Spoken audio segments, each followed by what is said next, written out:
कमला एक बहुत स्वार्थी महिला है। उसने पैसों के लिए एक ऐसे इंसान से शादी की जो पहले से शादीशुदा और एक बच्चे का पिता भी था। कमला के पति को मरे हुए एक अरसा बीत गया है। अब वो अपने सौतेले बेटे वैभव के साथ रहती है। वैभव के दिल में अपनी माँ को लेकर इतना डर है कि वो अपनी माँ के सामने एक शब्द नहीं बोल पाता। उसकी माँ जो कहती है उसको सर झुकाकर वही मानना पड़ता है। वैभव, तुमने अभी तक घर का काम क्यों नहीं किया? तुमसे कितनी बार कहा है कि सूरज निकलने से पहले तुम घर की साफ सफाई पूरी कर दिया करो। वैभव कुछ नहीं बोलता, चुपचाप सर झुकाए अपनी माँ की बात सुनता रहता है। तभी पास में खड़ा नौकर सुखराम कहता है, मालकिन, वैभव बाबा को रात से तेज बुखार है, इसलिए वो सुबह जल्दी उठ नहीं पाए। उनके बदले मैं घर की साफ सफाई कर देता हूँ। इसे कोई बुखार नहीं है। मैं इसे अच्छी तरह से जानती हूँ। ये सब काम न करने के बहाने हैं। सुखराम काका, बोल दो इसे, सारे घर का काम यही करेगा। और इससे समय पर अपना काम पूरा नहीं किया तो इससे आज का खाना भी नहीं मिलेगा। मगर मालकिन, वैभव बाबा की सच में ही तबीयत खराब है, आप एक बार देख तो लीजिए।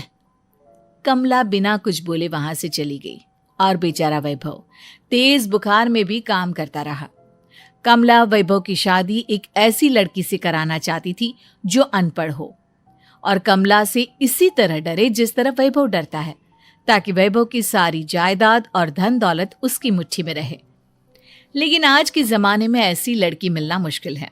कमला कार में यही सब कुछ सोचती जा रही थी कि तभी रास्ते में, अरे ड्राइवर, तुमने कार क्यों रोक दी? और ये इतना शोर कैसा? मैडम, आगे कुछ बंजारों का खेल चल रहा है, इसलिए भीड़ लगी है। मैं अभी भीड़ को साइड में करवाकर कार निकालता हूँ। ड्राइवर भीड़ को साइड करके कार निकालने की कोशिश करने लगा कि तभी कमला की नजर रस्सी पर चल रही एक फुलवा नाम की बंजारन पर पड़ी। क्यों ना मैं इस बंजारन की शादी वैभव से करा दूं? ये तो अनपढ़ लग रही है, मेरे पैरों तले दबकर भी रहेगी। मुझे अभी इसके माँ बाप से बात करनी होगी। ये सोचकर कमला ने उन बंजारों से बात की और उन्हें शाम को अपने घर बुलाया। फुलवा के माता पिता वहां उसे लेकर आ गए। उन्होंने इतना आलीशान घर पहले कभी नहीं देखा था। अच्छा हुआ आप लोग आ गए। देखिए, मुझे घुमा फिरा कर बात करने की आदत नहीं है, इसलिए सीधे सीधे मुद्दे पर आती हूँ। मुझे आपकी बेटी बहुत पसंद है। मैं अपने इकलौते बेटे की शादी आपकी बेटी फुलवा से कराना चाहती हूँ। इसके बदले में आप जो चाहो वो ले सकती हैं। तभी फुलवा की माँ कहती है, ये क्या कह रही है मैम साहब? कहीं आप हमारी गरीबी का मजाक तो नहीं उड़ा रही ना? आप मेरे बेटे से मिल लो। अगर आपको मेरा बेटा पसंद आता है तो मैं कल से ही शादी की तैयारी शुरू कर दूंगी। सुखराम, वैभव को लेकर आओ। फुलवा अपनी माँ के कान में फुसफुसाती है, माँ, कहीं इस मेम साहब का छोरा पागल तो ना है? फुलवा अपनी माँ से बात कर रही होती है कि वैभव वहां आता है। फुलवा उसे देखती ही रह जाती है और उसके माता पिता उसकी शादी तय कर देते हैं। शादी वाले दिन किसी को फुलवा और वैभव की बेमेल विवाह की बात समझ में नहीं आती। फिर भी एक औरत कमला से पूछ ही लेती है, कमला जी, आपने अपने इकलौते बेटे की शादी देहाती गवार से क्यों करा दी? ये बंजारन आपके घर की बहू बनने लायक तो नहीं है। कम से कम अपने स्टेटस का ही ख्याल कर लिया होता। बहू तो अपने टक्कर की लाती, आपने तो बंजारन को ही बहू बना लिया। अब कमला को समझ में नहीं आ रहा था कि इस बात का क्या जवाब दे। वो कुछ देर चुप रही और सोच समझ कर कहती है, बहन जी, आपको तो पता है आजकल के बच्चे किसी की बात कहाँ सुनते हैं। मैं तो अपनी बहू एक पढ़ी लिखी और अपनी सोसाइटी की ही ढूंढ रही थी। लेकिन मेरे बेटे ने मेरे सामने इस बंजारन को लाकर खड़ा कर दिया। बोला कि मैं शादी करूंगा तो इसी से। अब भला मैं क्या करती, मुझे अपने बेटे के सामने झुकना ही पड़ा। कमला की ये बातें सुखराम भी सुन रहा था। उसने ये सारी बातें वैभव को जाकर बता दी। काका, मैं तो फुलवा को जानता भी नहीं, फिर माँ मेरे बारे में झूठ क्यों कह रही है? अरे बेटा, तुम कितने भोले हो, तुम्हें कुछ भी नहीं पता। तुम्हारे पिता अपनी सारी संपत्ति तुम्हारे नाम करके गए हैं। तुम्हारी माँ नहीं चाहती कि यह संपत्ति तुम्हें मिले, इसलिए उन्होंने तुम्हारी अनपढ़ लड़की से शादी करवाई ताकि तुम्हारी तरह वो भी अपने हक के लिए आवाज ना उठा सके। सुखराम काका, मैं क्या करूं, आप ही बताओ। माँ के सामने आते ही मेरे हाथ पैर कांपने लगते हैं। मैं माँ को कुछ भी नहीं कह पाता। वे दोनों बात कर ही रहे थे कि अचानक कमला वहां आ गई। कमला को देखकर दोनों घबरा गए। तुम दोनों फिर कभी बातें कर लेना, अभी फेरों का समय हो गया है, चलो जल्दी आओ। इस तरह फुलवा और वैभव की शादी हो गई। अगले दिन कमला ने फुलवा को बुलाया और उसे नसीहत देने लगी। देख बंजारन, तुझे मैंने अपनी बहू बना तो लिया है, लेकिन तुझे इस घर में आंख कान मुंह बंद करके रहना होगा। घर का काम कर और अपने पति से मतलब रख, समझी? कमला का ऐसा रवैया फुलवा को बिल्कुल समझ में नहीं आया। उसने वैभव से इस बारे में बात की।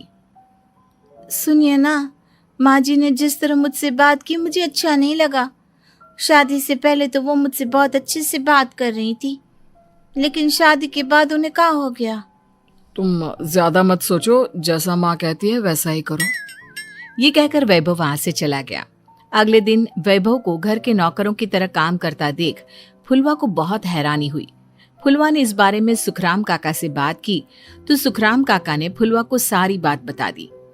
अब फुलवा को समझ में आ गया कि उसकी सास ने एक बंजारन को बहू क्यों बनाया। एक दिन वैभव घर का काम कर रहा था, तभी उससे कांच की प्लेट टूट गई। किसने गिराई ये कांच की प्लेट? वैभव को वहां खड़ा देख कमला ने छड़ी से उसे मारना शुरू कर दिया। उसके पैर में कांच चुभ गया और खून बहने लगा, लेकिन फिर भी कमला उसे मारे जा रही थी। ये देखकर फुलवा ने कमला के हाथ से छड़ी छीन ली और तोड़कर फेंक दी।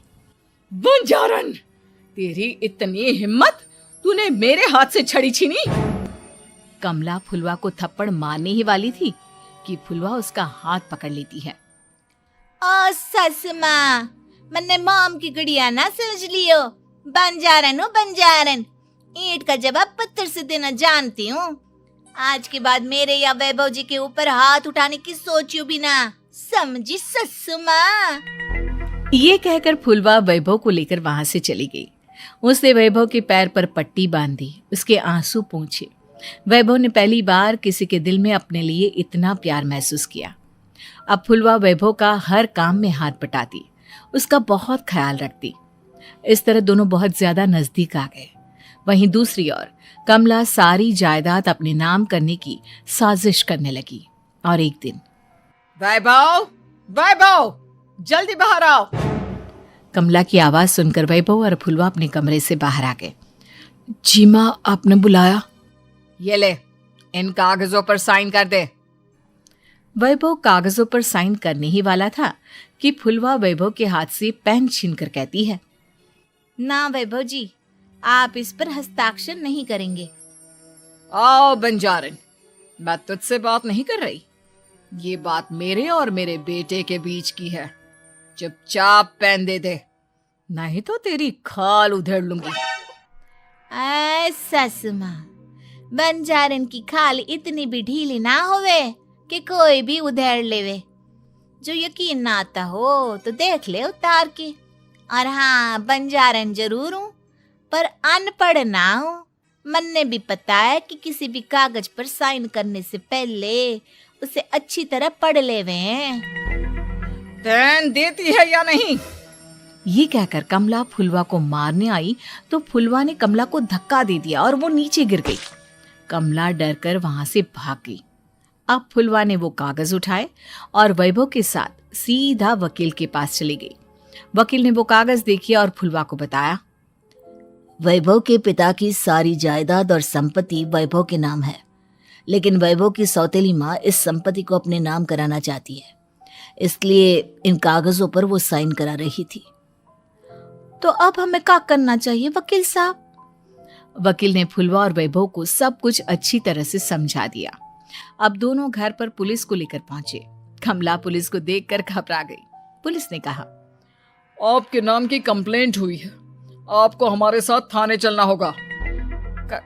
कंप्लेंट? कैसे कंप्लेंट? आप अपने सौतेले बेटे पर बहुत अत्याचार करती हो, धोखे से सारी जायदाद अपने नाम करा रही थी।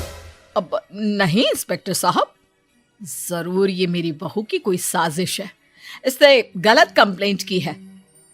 मैडम, शिकायत आपकी बहू ने नहीं बल्कि आपके बेटे वैभव ने की है। कमला वैभव का नाम सुनकर दंग रह गई। जिस बेटे ने कभी उसके सामने सर नहीं उठाया था, आज वही बेटा उसके सामने पुलिस को लिए आया है। वैभव, तुम्हारी इतनी हिम्मत कि तुम पुलिस को ले आए? हाँ माँ, मैं लाया हूँ पुलिस को, और मेरे अंदर इतनी हिम्मत कभी ना आती अगर फुलवा मेरा साथ ना देती। आपने बंजारन बहू को लाकर अपने ही पैर पर कुल्हाड़ी मारी है माँ। मैडम, अब की बात खत्म हो गई हो तो चलो हमारे साथ। वैभव, मुझे माफ कर दो, मुझे थाने मत भेजो। आज के बाद मैं तुम्हें कभी नहीं मारूंगी, तुम्हें कभी परेशान नहीं करूंगी, मुझे माफ कर दो। वैभव अपनी कंप्लेंट वापस ले लेता है और पुलिस वहां से चली जाती है। वैभव अपनी सौतेली माँ से कहता है, मैंने पुलिस को वापस तो भेज दिया है, लेकिन मैं आपको माफ नहीं कर सकता।